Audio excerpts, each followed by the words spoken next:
Hi, everybody, and welcome to this week's Competitive Modern League. Before I get started, I have a couple of things I want to mention to you guys. The first, those of you that mentioned me coming up with an intro to kind of uh, mention some of the repeating things like my other YouTube channel, the thing like, hey, for the league, look in the short description. I think it's a great idea. I'm going to do that. It's going to take a bit of time, but thanks for that. I do still think I'm going to end up needing one of these talking things in between because, sometimes I want to do a deck tech or I have other things that I just want to mention that aren't always the same. But I like the idea, so thank you. Also, I got super sick this weekend, and that's one of the joys of having a 1-year-old. But I had a really great vlog plan. Not such a high production value, interesting, funny thing, but something that I really an announcement that I wanted to share with you guys.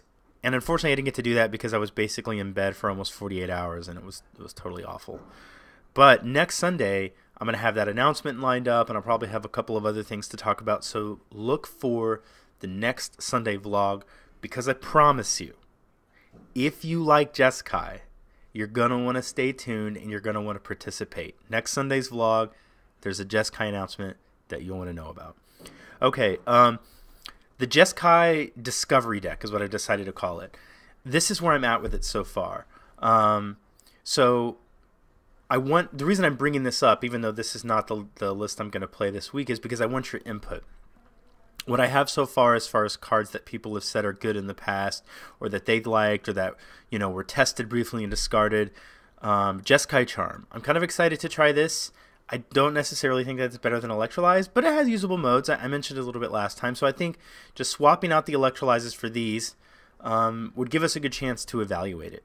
Also, for Opt instead of for Serum Visions, that's kind of been one that I've come down on the side of Serum Visions, but Opt being at instant speed has some credibility. I do think also if you're going to play the 4 Opt, you should just play the 4 Spell Snare. That being able to opt your Spell Snare is obviously one of the benefits of that. Other cards are Elspeth Knight Errant. Now maybe she's better in a list that is just running 3 or 4 Geist of St. Traff, but then again, if you quell or something and they're tapped out, and then you can untap and play an Elspeth and +3/+3 and hit for 5. That's almost as hard as a native Geist of St. Traff hit. So it's not it's not what's the right word? Even then, it's not bad. Now I don't really know that that's what this deck wants to do. I kind of feel like if you can safely resolve a Geist or a Queller, you want to untap on an empty board. Ideally, you want to have Cryptic Command up after that if you can.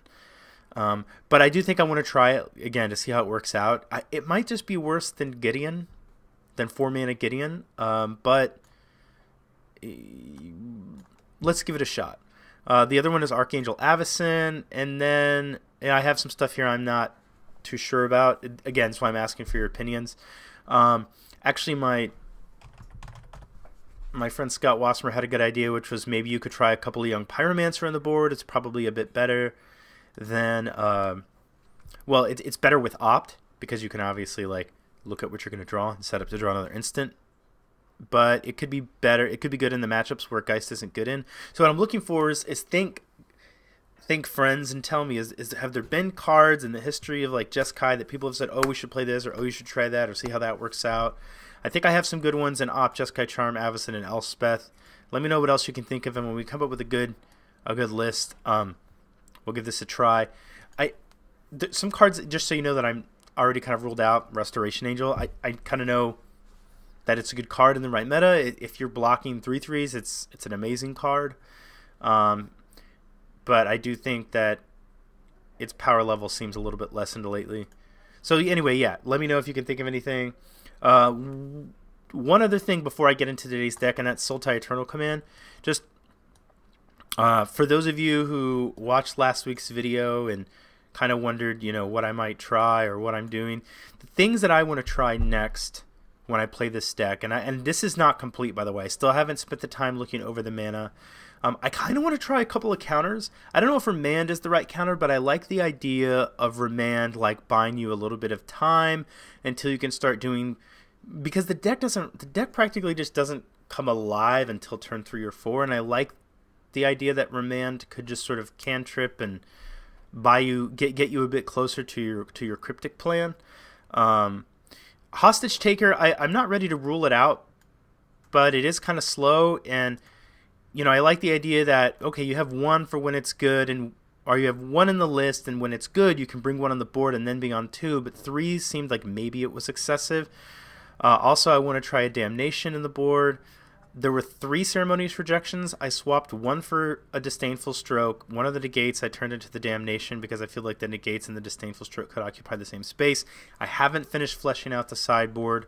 Also, I did trim an Eternal Witness. It just seems like between 4 Snapcaster Mages and 3 Eternal Witness, it just seems like a lot. It feels like you almost have more ways to flash back things than you have like things to flash back. And so I basically just swapped the 4th Eternal Witness for the Thirst for Knowledge. And the reason that I think Thirst for Knowledge might have a place is there is a chance that later vials you don't want them. And so being able to discard them with Thirst for Knowledge to draw 2 is great. But because Aether Vial gives you a mana advantage, you do have a little bit more of an ability than other decks to empty your hand. Kind of like there are situations in which you could say, play a Goyf, vial in a Goyf, and vial in something else or something like that, and you don't have any cards left. And I like the idea that Thirst for Knowledge can sort of kind of help you refill a bit. So that's where I'm at for now. Okay, so this week's deck is one... This is the wrong one. So I've been pretty excited about this deck, actually. Hi guys, I'm interrupting really quickly from the future to let you know that this is a long deck tech, and if you want to hear like some of the ins and outs of the deck and card choices and what I did to arrive at them and all of that stuff, if you enjoy that, keep watching.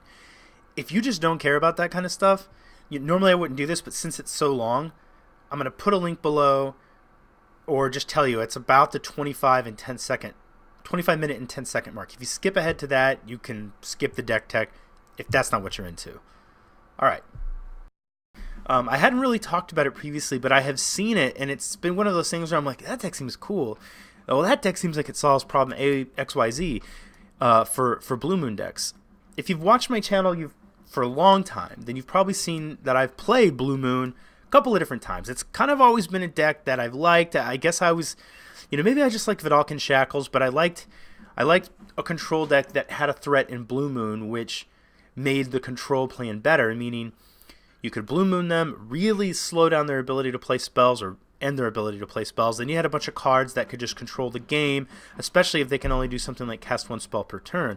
But the deck didn't always have the best ways to close out the game. You had to tap out for like a 5-mana Batter Skull. I even at one point in time tried the 6-mana Chandra, in which you can make like 2/3 with haste and trample, but it just then you have to play something that costs 6, and it just, like a lot of control decks, didn't really have a great way to turn the corner. And this is something I've realized about myself. If you look at the decks that I do well with, I'll say, like, not that I'm a Jeskai Delver expert, but I did just kind of pick up Jeskai Delver and go to a 4-1 in a competitive Modern League. I've had lots of 4-1s and some 5-0s with Jeskai Geist. I feel like I actually do a little bit better with sort of like aggro control / tempo strategies. And this Is It Breach deck is much more in my wheelhouse with that regards than something like just a hard Blue Moon control deck, or even say this Sultai Eternal Command deck. But let me talk a little bit more about it here. I have some notes. I'm bringing it up here on my iPad, so I'm messing about on this section. Okay, so this is really kind of a tempo deck. You're just kind of trying to, in a perfect world, you just like play some cantrips, remand their spells a couple of times, cryptic something, and then through the breach and they're dead. And so it has what it fixes from the other Blue Moon list are you still get a lot of the control deck side, but you just get the ability to end the game. You no longer have to like grind and like play a 6-mana Chandra or like tap out against Valakut to try and play Batter Skull and do all of these sort of like not very good things. You get to play this kind of tempo aggro control game plan where you just get this opportunity to like Through the Breach, you end of turn and kill you with Emrakul. And the nice thing about this deck is you don't even have to kill him with Emrakul. Because you're also a control deck, just like annihilating all of their resources, at that point you're fine to just like remand a couple of spells until you find like Bolt, Snap, Bolt, and win the game that way. My results with the deck so far, and I hesitated when I said results because I was like, I don't want to go in cold again. Like, I wasn't super thrilled with my performance playing Sultai Eternal Command. Not that I don't know if I'd ever be great at that deck because I just don't know if it's my style, but I like it and I'm going to play it more, and I've got a lot of good feedback for it, and I know you guys want to see it, so I'm going to do that. But I just wanted to get some reps in, so I've played 3 leagues with Is It Breach, going 2-3, 3-2, and then 4-1. Now, they were friendly leagues just so that I, can minimize the amount of tickets I was spending. But I've learned a bit about the deck, and I've been able to make a few informed card choices. So let me talk about some of those card choices. One I want to bring up, Supreme Will, totally awesome in this deck. And it's fun to be able to play kind of something that would normally be too expensive for Modern. Like a 3-mana counter, unless they pay 3, or a 3-mana Impulse. Both sort of overcosted. But one thing that makes it playable is Remand. Because you're a 4, which, by the way, something else I wanted to mention, this deck would play 6 Remands if it could. And it's very refreshing and nice to be able to play Remand again in a deck that can play. It's just, it's really fun to be able to counter draw. And just Remand can set up some amazing tempo plays. But because you're remanding, you can sometimes I'm going to remand what you play, and then if you try to play it again, you can Supreme Will it, and then you can Cryptic Command it, and sometimes you set up this interesting counter chain where they don't accomplish anything. They just keep trying to try to play this spell. I was playing against Valakut, and they tried to play a Ram spell. I remanded it. They played it again. I think I countered it, and they tried to play another one, and I Cryptic countered it. Or even bounced the land maybe, and then threw the Breached. But anyway, so Remand kind of supports Supreme Will. Both modes are completely relevant at this deck. In this deck, it adds to your counter density. But then in decks where you're just trying to combo off, the draw, just the look at the top 4 is absolutely perfect. Sometimes you're looking at an Emrakul in your hand, and you're like, you know what? You can make these informed decisions where you're looking at the board state, they try to play something, and you're like, I could counter this, but I'm not under a ton of pressure, and what you're playing, if I let you resolve that plus what you already have, I'm on a 4-turn clock, and so I'm actually fine to just Supreme Will to look for a combo piece, because they already have a Cryptic, and then just buy time, I know that I have X amount of 4 draw steps, or X amount of draw steps if I don't do anything else, but I think looking at the top 4 is just better. And sometimes that just finds you the combo piece and wins the game there. I've actually cast one with Snapcaster Mage to look at the top 4, which is also pretty sweet. You got a nice mix of cantrips. One card I do want to mention is actually this one. I've seen some lists with 2. It's Is It Charm. I have this all screwed up here. This might be slightly long deck tech, so I'm sorry about that. I have a lot that I want to say, I guess. So I've seen some lists run 2 of these, and it's not bad. I don't know that I want to run 2, primarily because sometimes you're still a control deck, and the first ability is overcosted. The second ability is overcosted, and 2 damage isn't a ton. And then the third ability is by far the worst for this deck, and it's card disadvantage. So the reason I can make a case for running 2 is you occasionally have these odd hands where it's well, this sucks. I've drawn 2 Blood Moons and 2 Through the Breaches or something like that, and you just desperately want those cards to be something else. For that, I don't mind Is It Charm. Now, the way I'm trying to decide whether I want, where I'm trying to decide is, do I want 2 Spell Snare, or do I want 1 Spell Snare, 1 Is It Charm? Is I don't know how often that comes up yet. I feel like in 3 leagues, it's really only happened once in a really bad way, in which I had an Is It Charm, and I was able to kind of improve that hand a bit, but I still had to do it at the sake of card disadvantage. What I don't want to do is I don't want to say, well, I'm gonna run a card that I know is overpriced in all of its aspects, but because of its third card disadvantage filtering ability, I'm going to run it to fix these hands that I draw, which can be really clunky. That makes sense if I feel like these clunky hands are going to come up a lot. And maybe they will. I mean, you do have like 4 and 4, but sometimes like of these 8 cards that can be clunky, when they're put together, they're a combo. So I'm not exactly sure yet how often that's going to come up. And before I decide that comes up often enough that I want it as a charm on the list, I'm not going to run it. I just want to keep running the list without this concession card. That's what I've decided. Plus, I think Spellsnare is pretty good right now, and it just kind of adds to the reliable suite of counters. Okay, so I talked about Unified Will. I talked about Is It Charm.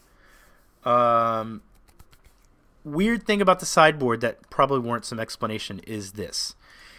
And what you're doing here, this is specifically to, it's kind of a meta call, but basically this is for Burn and this is for Dredge. The Dredge matchup practically feels unwinnable. I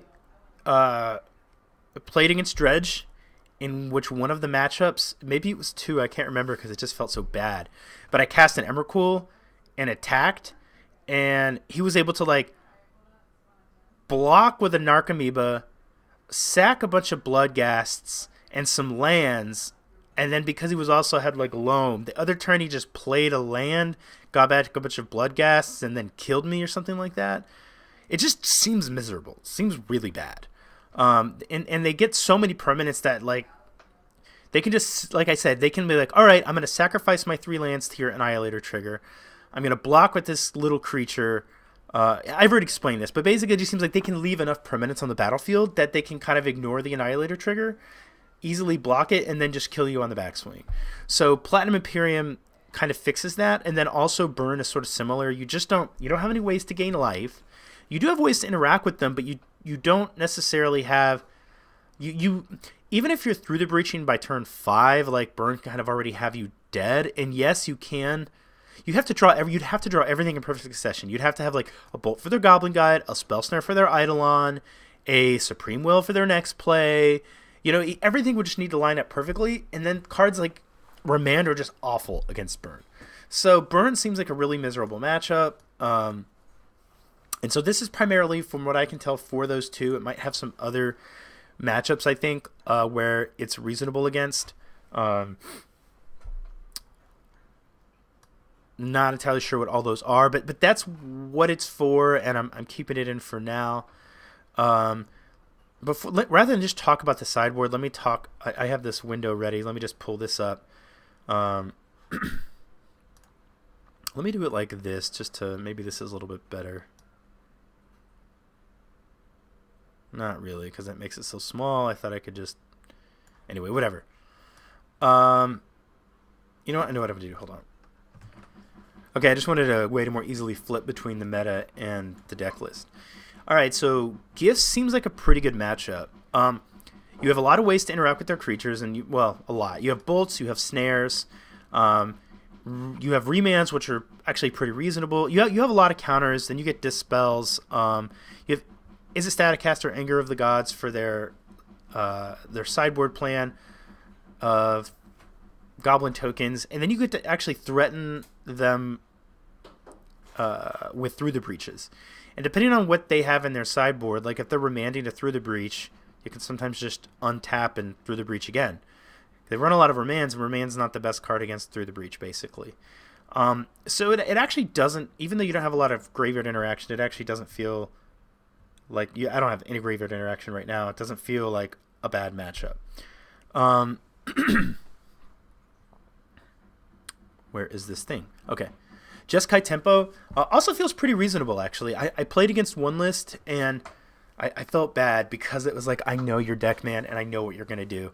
It's basically, I had like 4 mana up, and I forget exactly the mana that he had, but he plays a Queller. And I'm like, if I counter your Queller and bounce your Colonnade, you're going to play Geist of Saint Draft. Because you have an open window to do so. So I counter his Queller, bounce a Colonnade, he replays Colonnade, taps out for Geist, I play land 5 and breach him. And I felt terrible about it. But the reason it doesn't seem awful is Geist is obviously, if they can land a Geist, it's terrible. They might be favored. I'm not sure. I'll call it 50-50 at this point. But basically, you get to fight over Blood Moon, and you also get to fight over instant speed through the breach stuff. And you get to bring in counters. For example, you can just kind of, because Emrakul is so potent, you can kind of set up losing battles just to get it on the battlefield. Kind of like you do sometimes with Geist against certain blue decks, except that it's just much stronger. But like, I had one turn where I threw the breach, he tries to counter it, I remand my through the breach, he counters my remand, and I try to counter his counter or something like that, and he countered it, my counter. So I had gotten all this fight at the end of his turn, and the whole time I just had 2 through the breaches in my hand.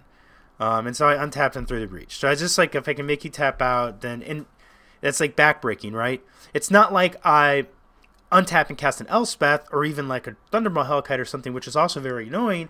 But in those situations, my opponent gets a chance to untap and deal with it. In this case, I didn't kill my opponent. I just like blew up everything he had, which is basically killing him. And so I think that matchup seems reasonable. 5-color humans. I've played against it.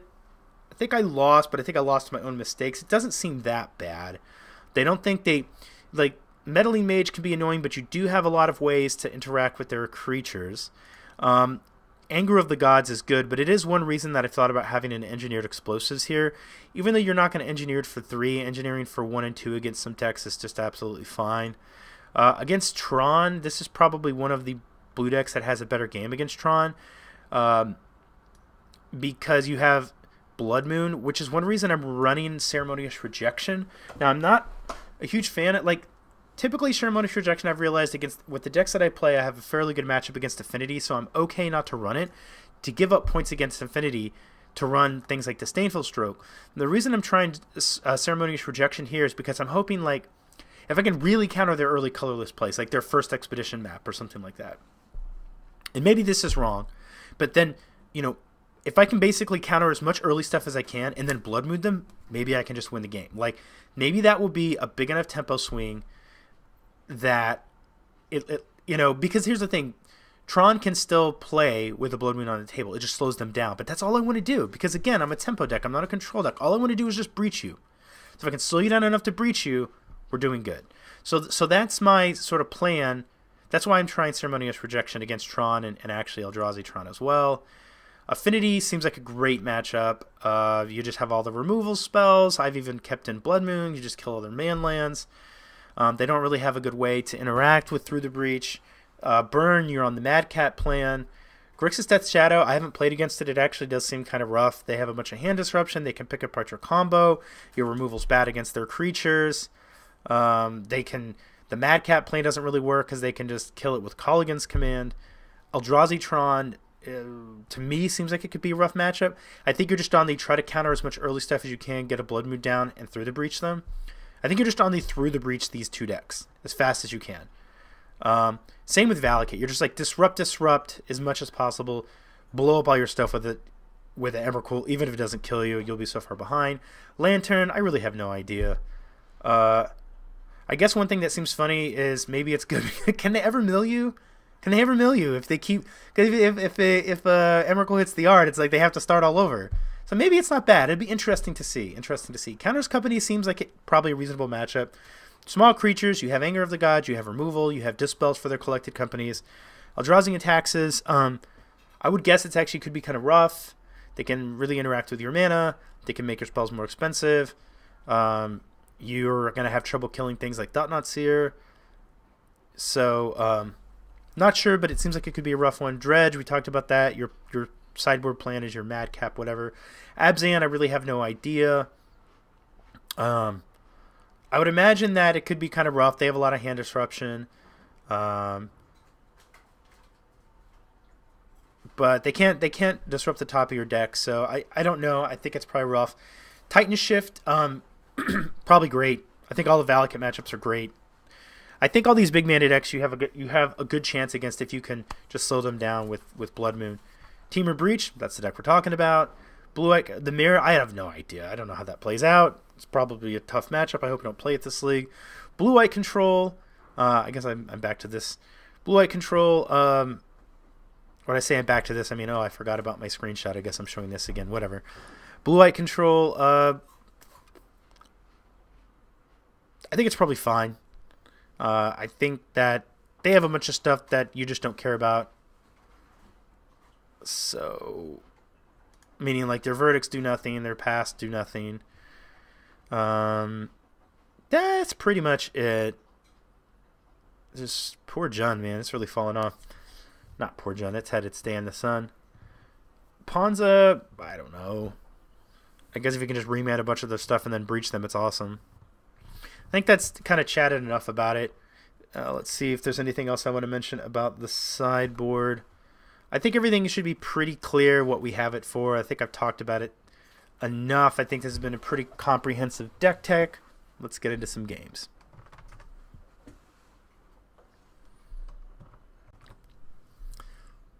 Okay, we run the diver, which is great. Let's opt to play first. Hand seems quite good. Let's keep it.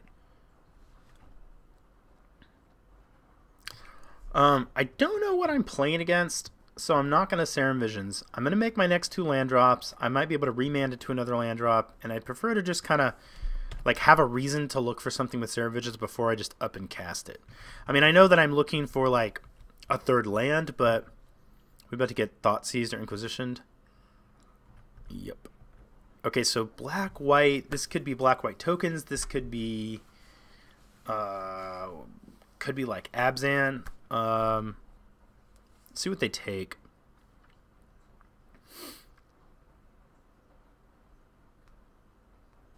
They're probably kind of interested in the remand of the Spell Snare. They might take the Spell Snare and leave me with the remand. Okay, so they're opting to take the remand instead. So in that case, what I think I'm going to do is I am going to go ahead and get a Steam Vents. I'm going to get a blue source and go ahead and Serum Visions now and just hold up this Spell Snare.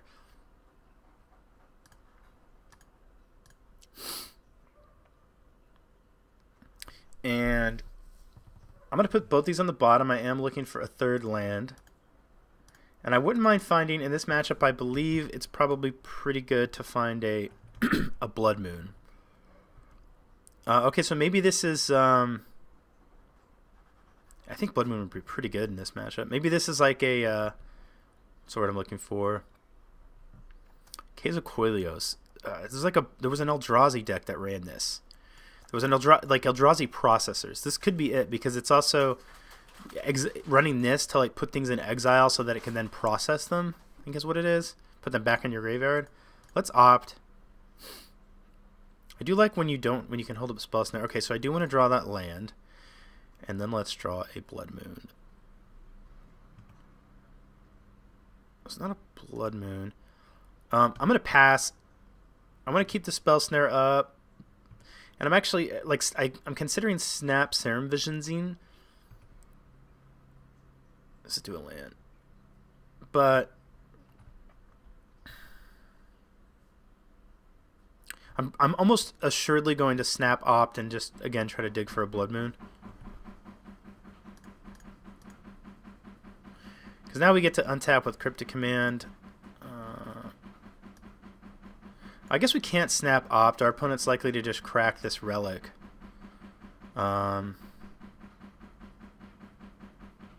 Yeah, I guess we'll just play this. Alright, we have Bolt Snap Bolt if it ever comes up.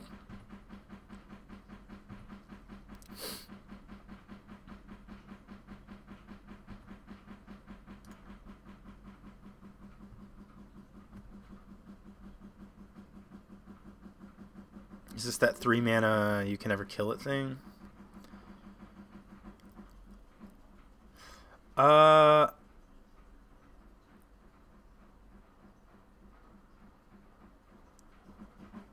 I'm just trying to make sure, like, yeah, I'm just going to let this happen, and then we have 2 bolts, so we'll just let him take whatever he wants and then just kill it.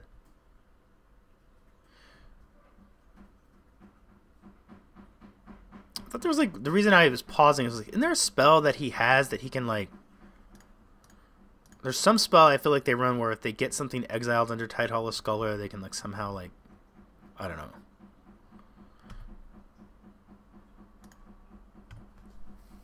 do something with it at that point. It does feel like that deck. I don't remember exactly what that deck does, but that's what it feels like.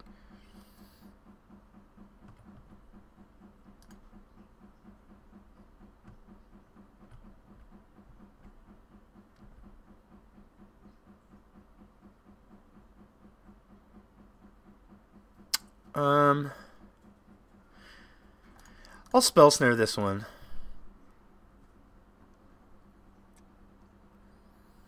Because then we only have one bolt. This Snapcaster Mage is doing nothing. I think I'm going to try to Snap Opt. I don't think it'll be successful. But we're never getting around this relic. He's obviously just going to always keep up 1 mana. And so if we go for this now, at the very least, if we counter, we might have a chance in the future to, like, counterbounce. Okay. So I guess what we could do is... No, wait, did I tap a red source? Because if I was smart... I didn't see. But if I was smart, if I was slowing down a bit, what I could have done is... No, because I spell snare... Yeah, so this is sort of a bummer. Because what I could have done here is I spell snared, I could have Snapcaster Maged, he cracks, bolted now, and then bolted again. So that was just, like, kind of not optimal.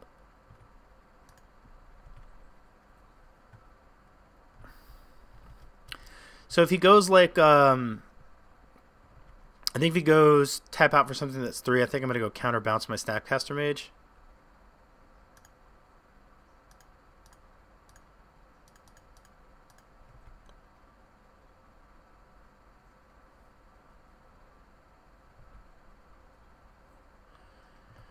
Let's see if we can draw a land. Ugh.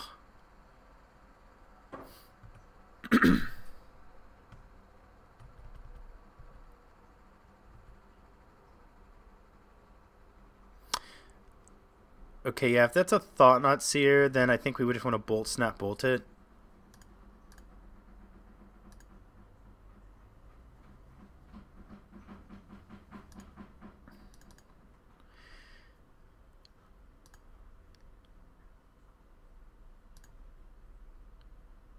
Alright, I don't think we have to do it now. We can go ahead and let him look at our hand. Because we don't want him to like see what we're going to draw off of it. So you can take one of the Emrakuls. And then we'll bolt it again. That's a good draw.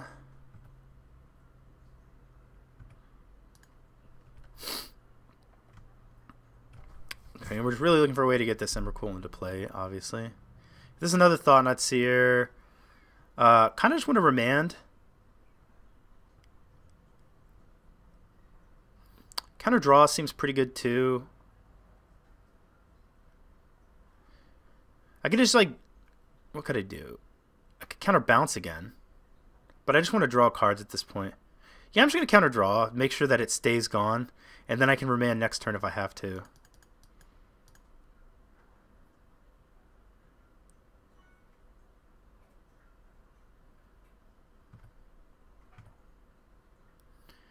And that's probably good enough.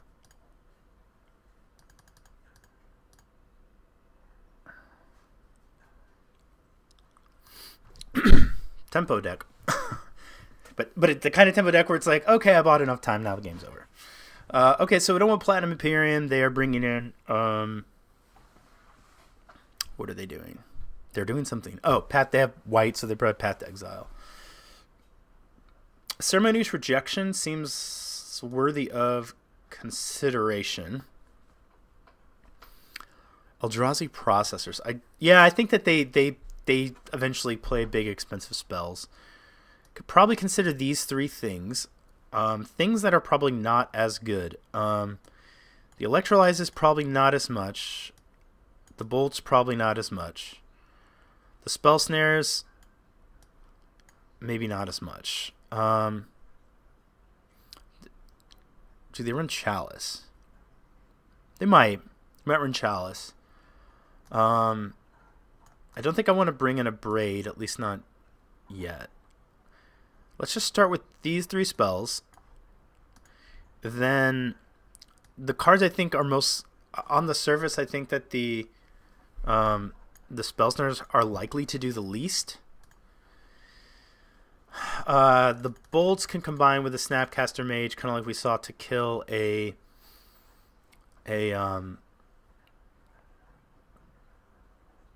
Thought-Knot Seer.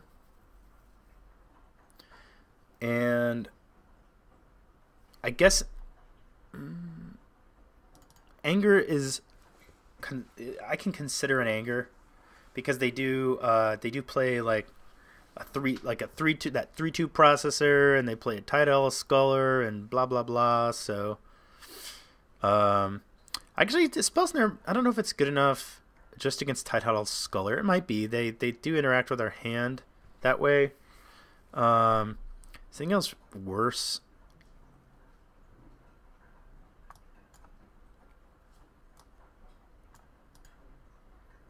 I guess I'm fine if they Tidal Sculler if I could eventually kill it.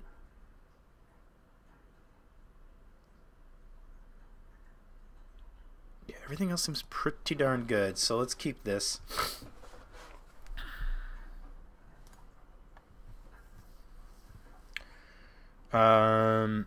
Yeah, I'm gonna keep this, and now I am going to just turn 1 Blood Moon if I get. Turn 1 Serum Visions if I get the chance, because I kind of know what I'm doing, what I'm looking for.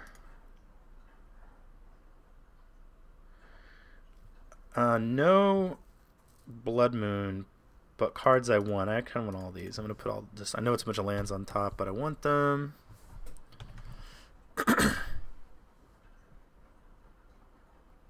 Probably just Serum Visioning again next turn, because he's probably going to play a Thought-Knot Seer that I can't do anything about. So let's just play land and Serum Visions.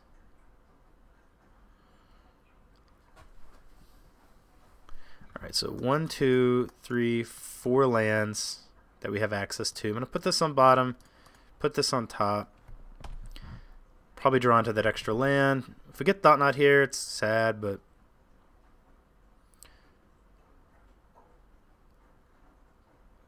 that's less sad.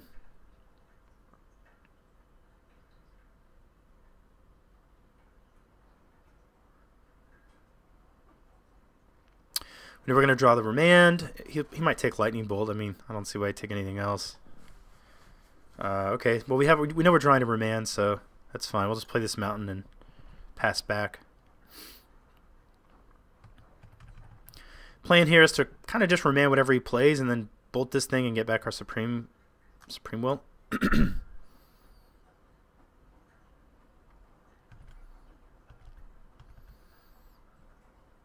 I don't really see a reason to take 2. I mean, we know what our plan is this turn.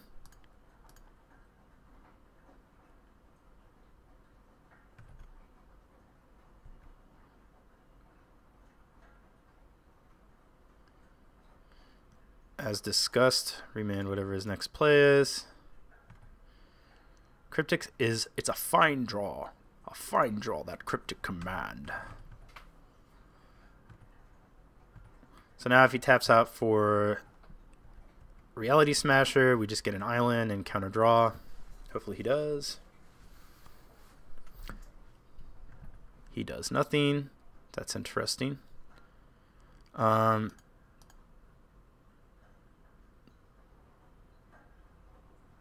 Is like he knows something we don't know. Does he have a way for us to sacrifice the Emrakul? That's the only thing I can think of.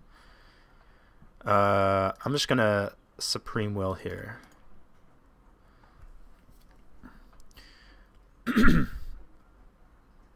He's a black and a white, so I'm not worried about the Blood Moons so much. I think I'm gonna take the land. Actually, we need one of those.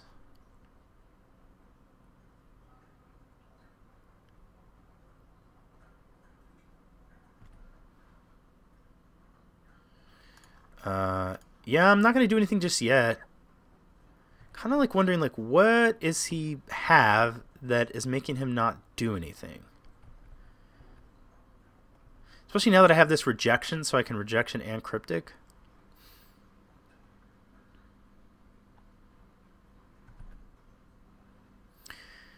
Well, I have great counter spells. I'm not doing anything, so I kind of just want to like snap Supreme Will. I think that's what I'm going to do.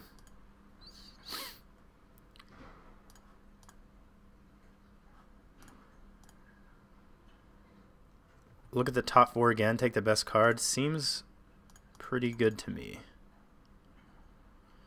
Another Through the Breach, and a Blood Moon, and a land. So I don't think that the Through the Breach is what he has interaction against. Like, if I could assemble 2 Through the Breaches and 2 Emrakuls, I guess this is a start. I could take the Through the Breach. Maybe I will. Maybe I'll just take the Blood Moon, actually. Maybe that's... So I can take the Blood Moon, and it cuts him off colorless. Yes, he has a black and a white, but that probably severely restricts what his hand's capable of. And we maybe have set up a turn where we, like, bounce his only black source, and if that's his sacrifice outlet, then we're good. Yeah, that's what I'm going to do. So I'm taking the Blood Moon. Put those at the bottom of any order. We're going to attack with Snapcaster Mage.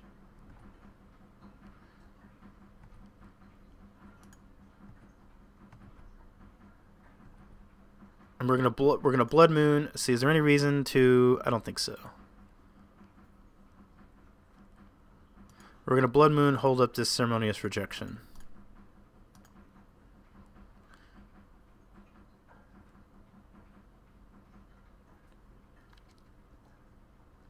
So now he has a black source. That's going to be the only thing that gives him the ability that I can think of to interact with this Emrakul.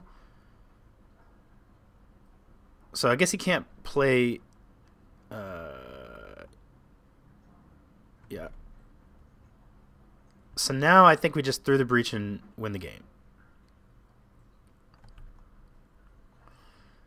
Can't think of anything else. Can I think of a reason not to do this? I can't.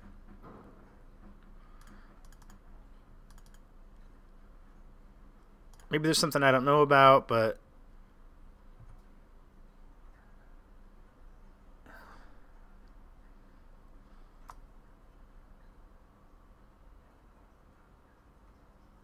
When Cast enters the battlefield... Oh, that works! I didn't think about that.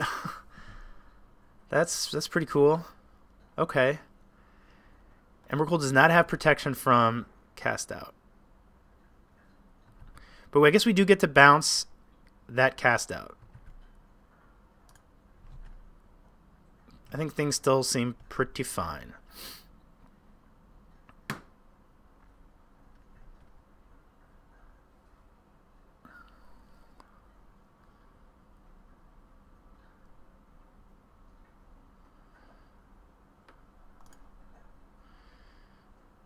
We have enough mana to do all the things.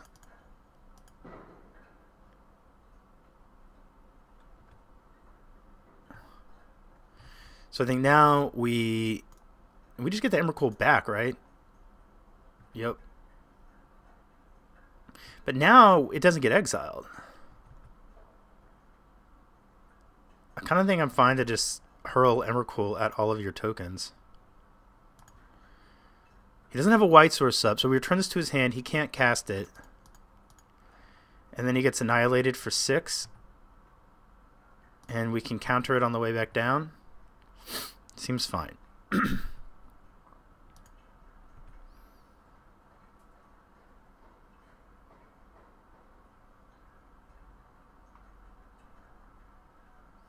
he's gonna, block. Pick up 1 white source, and we have a Cryptic Command. I think we're good. Unless you have like a Thoughtseize. Yep. Cool. Yeah, man, that I'm I like the deck. It's just such a strong combo. You know, it plays out a lot like the twin decks do. You know, you don't need to counter everything. You just need to counter enough stuff to then Emrakul you. And even if it doesn't do the job, it just sacrifice 6 things is ridiculous. Anything else? Nope. I can't think of anything else at the moment. I'm going to put some links in the corners of the screen to some of my other YouTube endeavors. I would very much appreciate the support if you guys would check those out. And remember, this Sunday, cool announcement. You're going to want to see it. Thank you for watching. I will see you guys Tuesday for more Blue Red Through the Breach. Bye for now.